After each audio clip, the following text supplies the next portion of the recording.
আসসালামু আলাইকুম ভিউয়ার, সকলে কেমন আছেন? আশা করি সকলে অনেক ভালো আছেন। আল্লাহর অশেষ রহমতে আমি অনেক ভালো আছি। আজকের ভিডিওর টপিকে থাকছে আমাদের দেশের ভাইরাল কিছু মেয়েদের নিয়ে কিছু টপিক, যা যা তাদের কথা শুনে আমাদের দেশে থেকে সুন্দরবনে থেকে বানর পালিয়ে যেতে বাধ্য হয়েছে। কি ছিল যে তাদের কথাগুলো, যে বানররাও তাদের কথা শুনে পালিয়ে যেতে বাধ্য হয়েছে? আসলে তাদের যে বয়সটা, সেটা বানর শুনে পালিয়ে যেতে বাধ্য হয়েছে, তারও একটা কারণ আছে। আসুন এবার দেশ থেকে আমাদের ছেলেরাও পালিয়ে যেতে বাধ্য হবে তাদের বয়সটা শুনে। আসুন সবাই একসাথে তাদের বয়সটা শুনি। বয়সটা শোনার আগে ভিডিওর ইন্ট্রোটা আগে দিয়ে নিই।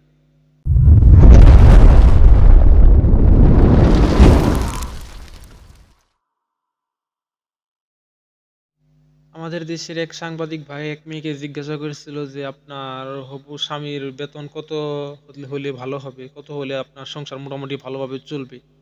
মেয়েটি বলছিল যে আমার স্বামীর বেতন কমপক্ষে 1.5 লাখ টাকা হলে ভালো হবে। মেয়েটিকে বলছি, আপু, যেই না চেহারা নাম রাখছে তার পেয়ারা। ছেলের, একটা ছেলের বেতন যদি 1.5 লাখ টাকা হয়, তাহলে তোমার মতো কাজের মেয়ে বিয়ে করে তার লাভটা কি হবে? বাংলাদেশে কি সুন্দরী মেয়ের অভাব পড়ছে নাকি যে তোমার মতো কাজের লোক বিয়ে করতে হবে? আমি যাকে বিয়ে করব তার মাসিক ইনকাম 1.5 লক্ষ হতে হবে, তাহলে আমি তাকে বিয়ে করব। তো বন্ধুরা, আমরা তো 1.5 লাখ টাকার কাস্টমার দেখলাম, এবার আসুন দেখি 2 থেকে 3 লাখ টাকার মেয়েটার চেহারা দেখি। এবং মেয়েটার ভিডিও দেখার পর এক ভাই সরাসরি লাইভে এসে কি বলছে, মেয়েটাকে উত্তর কি দিছে, টুঙ্গি নিয়ে তারা বললে কি, টুঙ্গি নিয়ে কি করতে হবে সেটাও একবার দেখে আসি। আসলে টুঙ্গি কি করে না করে সেটা আমি তো তেমন জানি না, আমি আজ এখনো ছোট রয়েছি। আপনারা কমেন্টে জানাবেন। আমি যাকে বিয়ে করব তার মাসিক ইনকাম কম নিম্নে 2-3 লাখ তো থাকাই লাগবে। अच्छा है ना তো বন্ধুরা, এইসব 2-4 জন পতিতালয় মেয়েদের জন্যই আজকে বাংলাদেশের হাজার হাজার নারীদেরকে অসম্মান করছে মানুষ।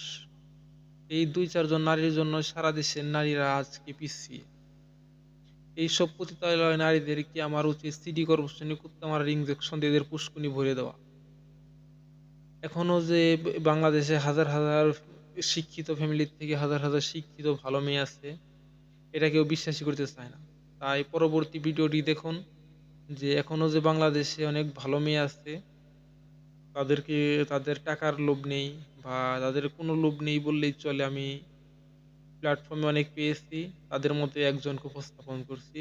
আসুন সবাই ভিডিওটা একসাথে দেখি আর উপভোগ করি। আপনার ফিউচার হাজবেন্ডের এক্সপেক্টেড স্যালারিটা কত হতে পারে?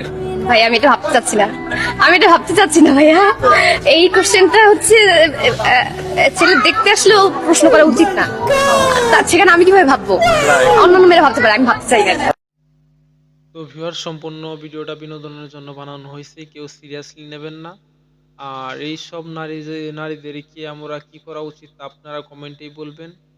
আর সম্পূর্ণ ভিডিওটি যদি আপনাদের মনে অনেক কষ্ট লেগে থাকে তাহলে আমি ক্ষমা প্রার্থী।